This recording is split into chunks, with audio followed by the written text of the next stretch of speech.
On Thursday the 10th of May, Alex Salmond faced MSPs at First Minister's Questions, 1 week after Labour and the SNP both claimed significant gains at Scottish Council elections. Thank you very much, Presiding Officer. Can I say I'm absolutely delighted to be here and that the local government elections went so successfully and so smoothly. To ask the First Minister what engagements he has planned for the rest of the day. First Minister.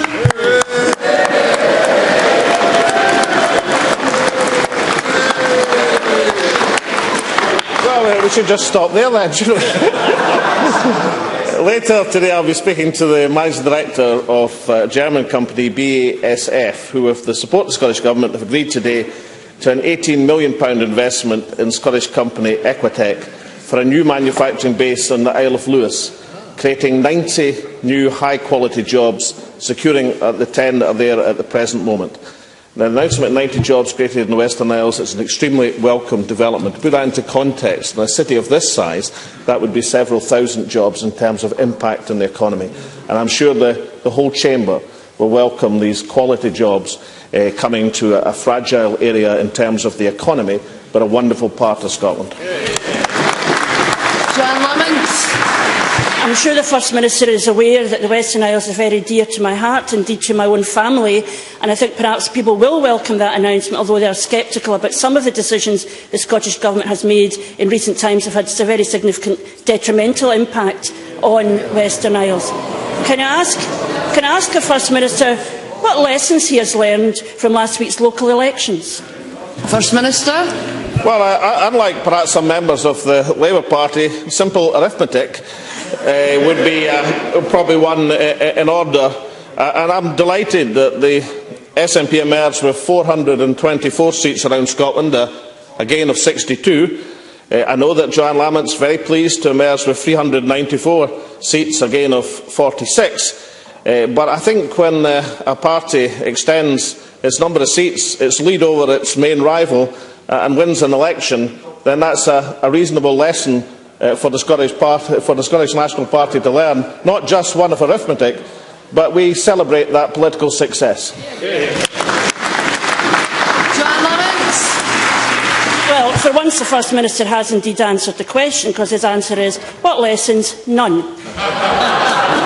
Let me tell him what I have learned. I learned that people don't like it when you put your party's priorities before theirs, and people's priorities are jobs, childcare, schools and public services.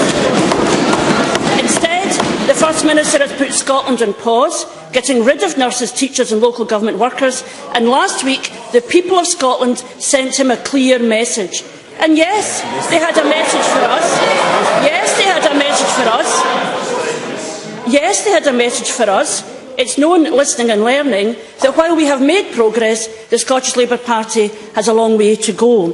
But what really took the guilt off my gingerbread, yes, it is about learning lessons, what really took the guilt off my gingerbread was that while we had some remarkable results, while we were gaining support, the First Minister was losing support at twice that rate. Why was that? First Minister. I was trying to catch up there. I mean, in terms of the number of votes, the SNP got over 500,000 votes in Scotland. Labour got 487,000. There is a very interesting map that I don't know if Johann Lamont saw on BBC Newsnight, which showed that it looked at Scotland in terms of where each party is represented in terms of wards across Scotland. And on that map, which is basically coloured from yellow right across the country, unlike the other parties, it indicates that the SNP is truly the national party of Scotland. Johann Lamont asked me about lessons to learn. I think the key lesson for all politicians is in terms of turnout. Turnout wasn't nearly as low as was being suggested in some media outlets, but nonetheless it was under 40%. It was around 38%. That is not an acceptable turnout in a democratic ballot. I think all of us as politicians have work to do to increase that turnout. We can take some satisfaction in virtually every area of Scotland. We managed this time to conduct a single transferable vote ballot without breakdowns in the counting machines, without long delays and without a hugely unacceptable number of rejected ballot papers. That was rather better than the Scotland office managed 5 years ago, if we care to remember. Reading to my belief, the Scotland office couldn't run a tap, never mind an election campaign. But nonetheless, a turnout lower than 40%, even though it was perhaps higher than many people were expecting or indeed reporting, should give a lesson to all democratic politicians that all of us have to offer the electorate a positive vision that's worth voting for, have to offer the electorate substantive policies, have to engage more than we do at the present moment to secure higher turnouts and higher democratic participation in the future. Johann Lamont. But it's a direct question to the First Minister in this, given that in the last year his support has gone down a quarter. He has to learn some lessons from that. And let me give the First Minister some clues. His obsession about the referendum, the delay over the referendum, the attempts to skew the referendum aren't popular with the public. The First Minister's failure to focus on what people care about, jobs, childcare, public services, don't go down well with people. The fact that the First Minister has more time for Rupert, although sometimes he's Sir Rupert, Sir Fred, no longer Sir Fred, and Sir Brian, he is still getting his knighthood, isn't he? The fact that he has more time for them than the people of this country doesn't go down well with the public. When is the First Minister going to start listening? First Minister. Well, I'm tempted to remind Johann Lamont yet again that I didn't make Sir Fred Goodwin Sir Fred Goodwin or anybody else Sir anything. That was the Labour Party who did that in the case of Fred Goodwin. But maybe let's come down to cases. During the run-up to the election, there was a hugely important substantive announcement made by an SNP government and a Labour President of COSLA. And that was the initiative taken by the government and by local government to protect some of the most lowest income, vulnerable people in Scotland by protecting their council tax benefit.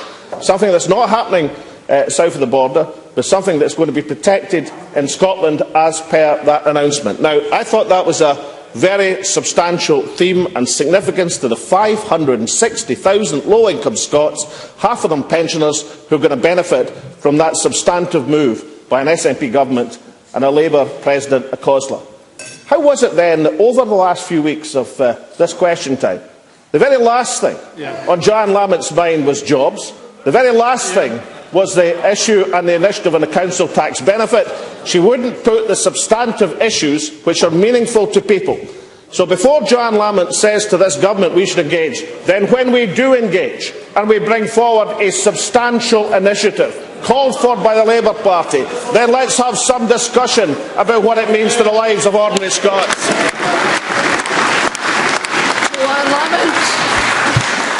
First of all, on the question of knighthoods, I think it was only the First Minister who gave Sir Rupert a knighthood. Nobody else was doing that. Secondly, on the question of the council tax, I would advise people to look at the small print. There's a £17 million deficit that will have to be covered by local government. And indeed, on the positive message from Labour, it was Labour across the country who spoke about jobs and services at every turn. And that is why we got the response we did. Now, I thought it was just me the First Minister doesn't listen to.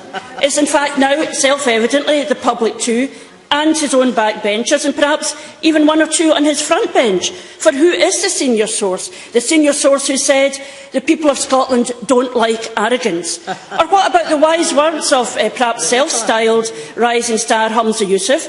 And we do need a new rising star after Derek Mackay's last 7 days. But Humza said, and I quote, "We lick our wounds, we'll look at the numbers and see where we went wrong, hopefully," unquote. Well, we can all live in hope. Now look, the First Minister is not daft. Isn't it the case, as indeed he has said, he won on the arithmetic, but the reality is, on the politics, he got stuffed. First Minister. What a classic Order. What a classic illustration of engagement in the substantive issues facing the nation.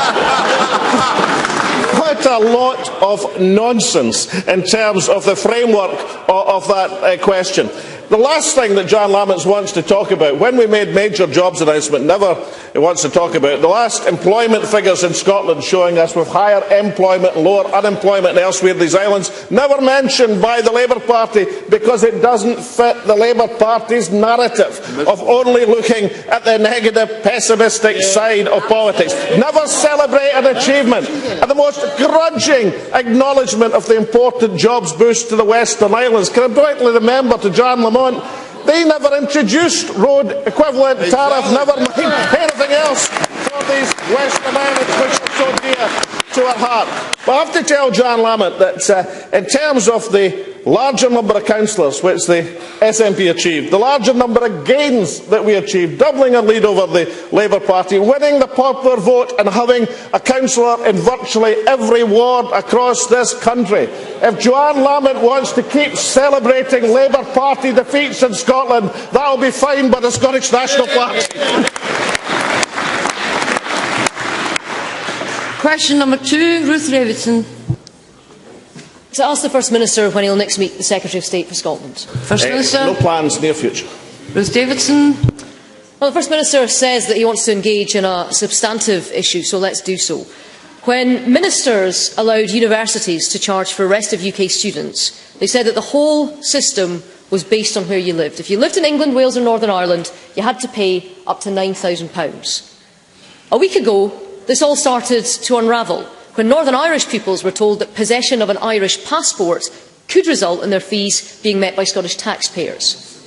Yesterday, we find that any UK citizen with an Irish granny can get in for free under this loophole. And now it emerges that anyone with a grandparent from any of the 26 EU nations could potentially have their fees met by Scottish taxpayers too.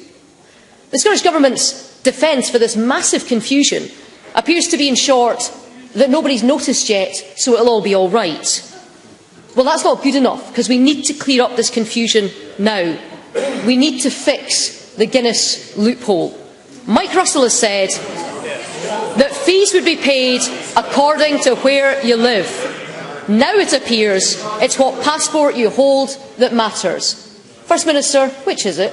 First Minister. Well, can I point out to Ruth Davidson that students who hold UK EU nationality be able to apply to universities and for fee support as EU nationals for many years, and that similarly applies to joint citizenship in terms of the Irish Republic. There's nothing new in these arrangements in terms of entitlement. The thing that's new, of course, is the extraordinary, disastrous decision of the Tory Liberal United Kingdom Government to introduce tuition fees at £9,000 a year.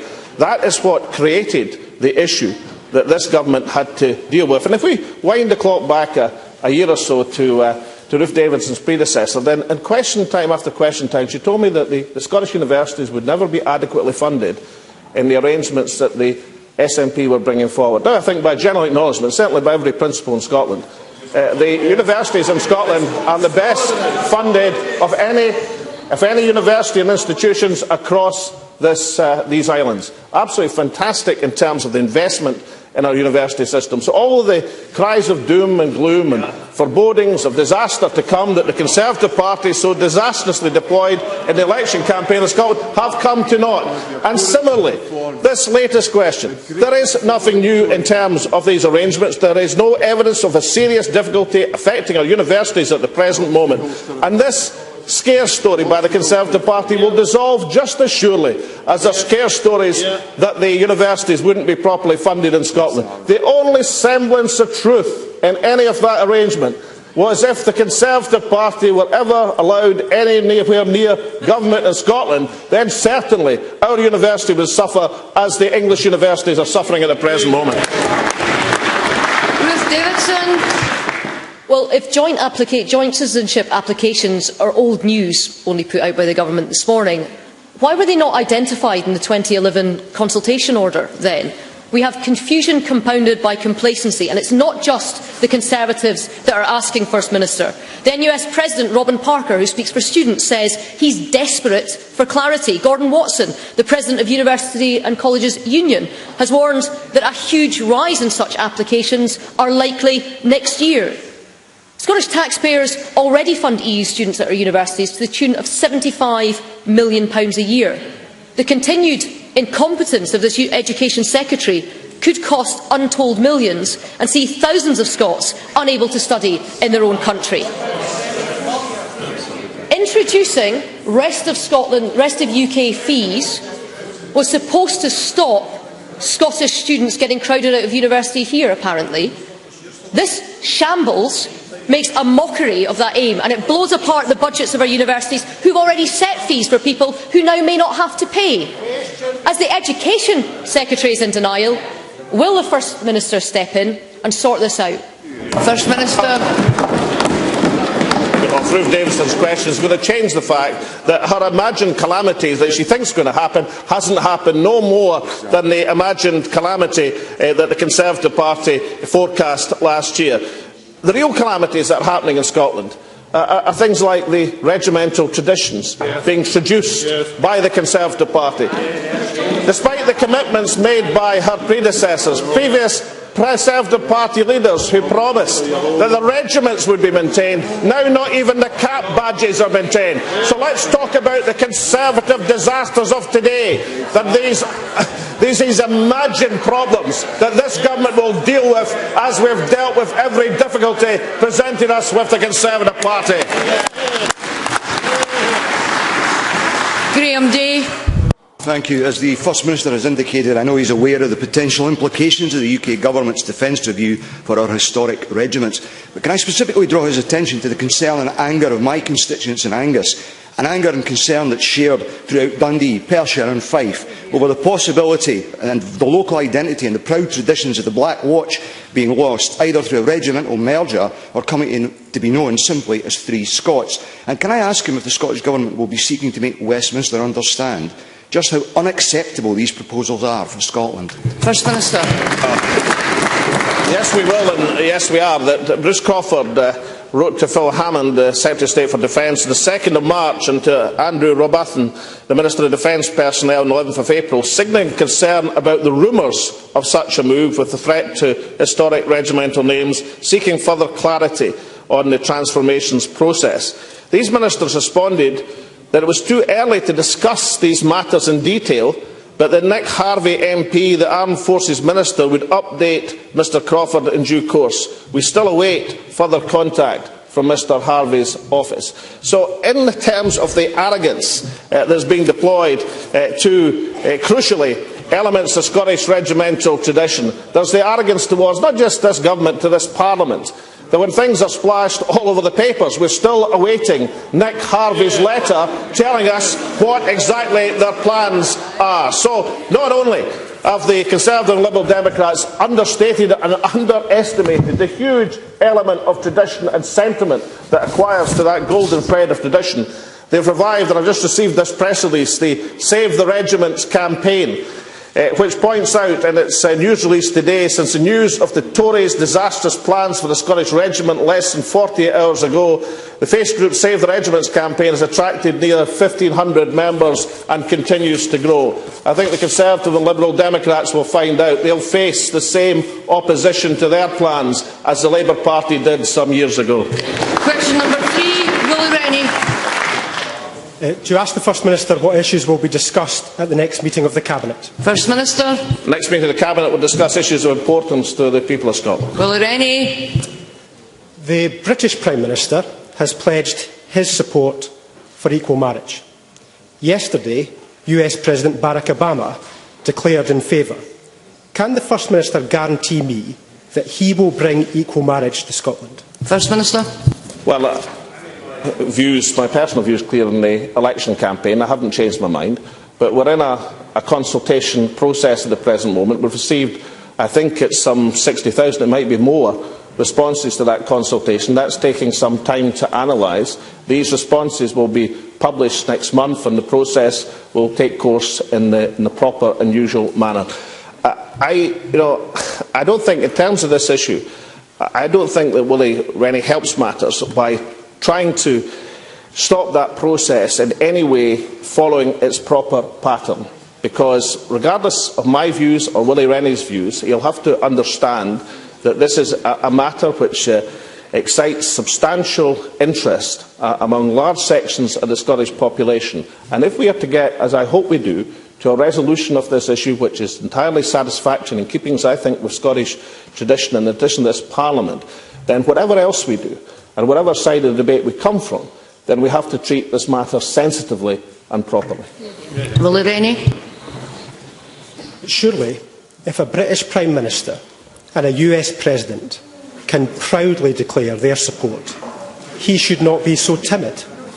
His own MEP Alan Smith has said this morning, and I quote, "Too many politicians are too equivocal on this."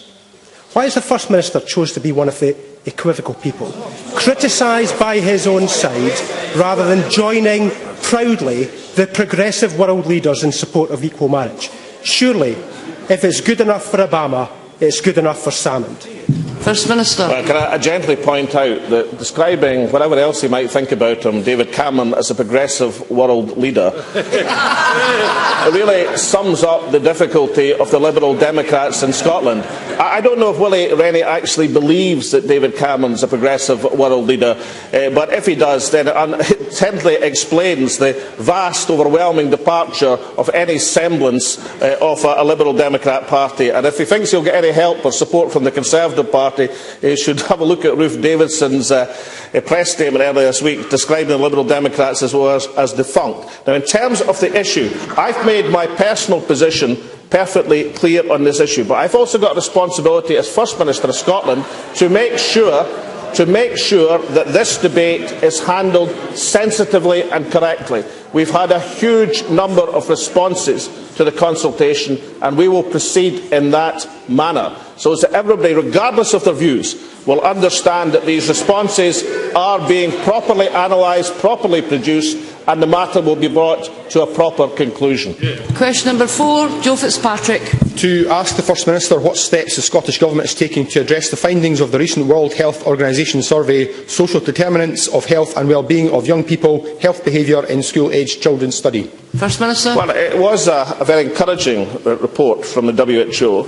The young Scots are generally satisfied with life. They're smoking less, consuming less soft drinks, see themselves as performing well at school. Now, we recognise that much more needs to be done, and we continue to work hard to ensure that Scotland is the best place in the world for young people to grow up.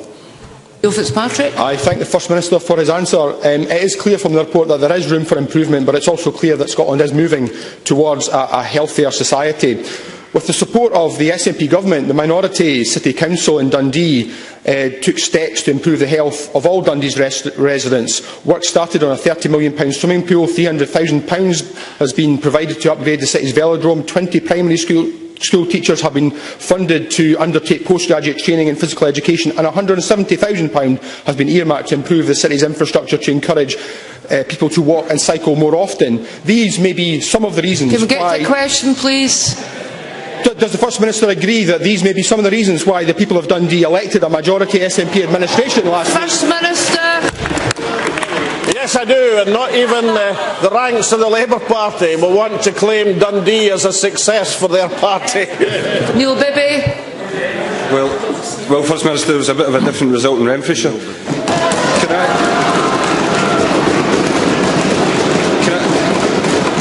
Can I ask the First Minister? Can we get to the question? Can I ask the First Minister why the Scottish Government has failed to deliver on its manifesto commitment in 2007 to give children 2 hours of quality PE each week delivered by specialist PE teachers? First Minister.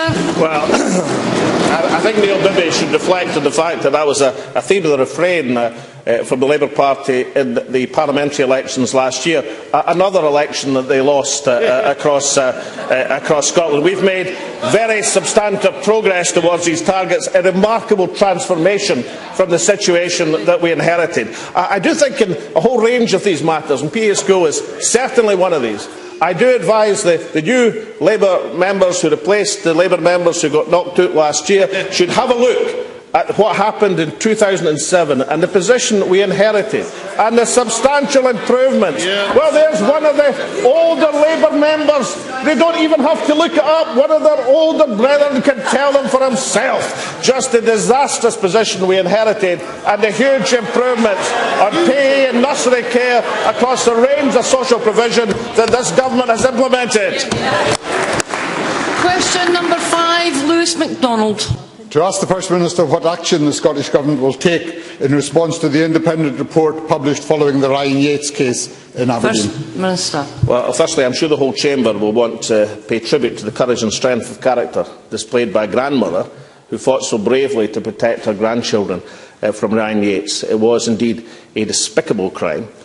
Along with the police and other agencies, we will carefully consider the recommendations of the report. Scotland, as Lewis MacDonald will know, has a robust system for managing sex offenders. The monitoring of such offenders is now tougher than ever before. However, whatever processes can be improved and strengthened further, the law enforcement agencies and the Scottish Government will take appropriate action following this report. The Cabinet Secretary for Justice will in early course update Parliament on the actions being taken in specific response to the specific recommendations. Lewis MacDonald. Thank you very much. I very much echo the First Minister's sentiments regarding the victims and indeed the witnesses of this horrific attempted crime. Is he aware that the separate funding stream for intensive support and monitoring of the most serious offenders on release is now no longer available to councils facing exceptional costs, which can run to six-figure sums, and that indeed that funding was not available to Aberdeen City Council in this case, simply because Ryan Yates had served his full sentence and was therefore not subject to any licence conditions on his release? Does he agree that those are issues which do need to be addressed urgently in order to maximise public protection and ensure that incidents of this kind can never happen again? First Minister. I wouldn't want to disguise the fact this, of course, has been part of the local government settlement, and I'm sure he'll be the very first to say that because of the introduction of the floor in terms of local government settlements across Scotland, something resisted by many members of his party, then Aberdeen has had a substantial improvement in its position. But look, the Scottish Government, and I'm sure members across this chamber, will want to look extremely closely at the specific recommendations of this report, and I hope when we bring forward whatever further improvements are required for implementation, they will enjoy cross-party support across the chamber. Alison McInnes. Thank you. Recommendation 14 of the report proposes legislative change to allow retrospective applications for orders of lifelong restrictions on prisoners. Does the First Minister intend to take that forward, and if so, how will he reconcile that with human rights legislation? First Minister. Well, the members put her finger on exactly one of the recommendations that's been carefully considered. She is quite right to point out there are attractions in that recommendation in terms of public safety. There are also obstacles that would have to be overcome in terms of the legislative process, and that's exactly why the Justice Secretary and the sort of issue he's considering at the present moment. But I wouldn't want to give the impression that there aren't other recommendations in the report which are both specific and capable of implementation, and I wouldn't want anything in terms of difficulties that might possibly accompany that particular recommendation in legislative terms to disguise the fact that the burden of this report, I think, brings forward valuable information, and I think all of us will want to see as much as possible of that further strengthen and further improve our systems. Question number 6, Jamie Hepburn. Thank you, President Officer. To ask the First Minister what impact the recent increase in the cost of postage will have on the Scottish economy. First Minister. Well, it's a substantial increase at a time when small business is under pressure from ever-increasing costs, a lack of access to lending from the banks still, and far from being all in this together, the UK Government doesn't seem to have given much thought to the stresses on small business in agreeing to such a substantial increase, which will have a significant effect in the economics and finances of many small businesses. Jamie Hepburn. Presiding Officer, Royal Mail's operating profit in the first half of last financial year alone was £67 million. Does the First Minister agree with me that that level of profit indicates the increase in the cost of postage was unnecessary, and that this price increase is part of the long-held Tory plans to undermine the Royal Mail and the Post Office as a publicly owned institution? Wouldn't this Parliament do a better job of running Scotland's postal services? First Minister. Well, I'm certain that in terms of the demonstration of the effective changes we've made over the areas of policy and legislation that we do control, there is the strongest argument possible that that legislative competence should be extended. Now, I'd like to see it extended to everything for an independent Scotland, but I would hope that when Labour members consider whether they believe that the post office service, the universal service and at reasonable cost, do they actually think it's safer in the hands of a Tory government in Westminster than it would be in the hands of this Parliament. And I do hope that Labour members consider that matter, not just as far as the post office is concerned, but many other areas of Scottish life. Because the evidence, the substantive evidence, is where we have legislative competence, we make improvements in the real-life experience of people in Scotland. That's been true of this government, certainly. It's also been true, incidentally, of this Parliament since 1999. And I would have thought that's a substantive argument for seeing the powers and authority of this Parliament extended and the powers and authority of the Tory government at Westminster substantially diminished. That ends First Minister's questions.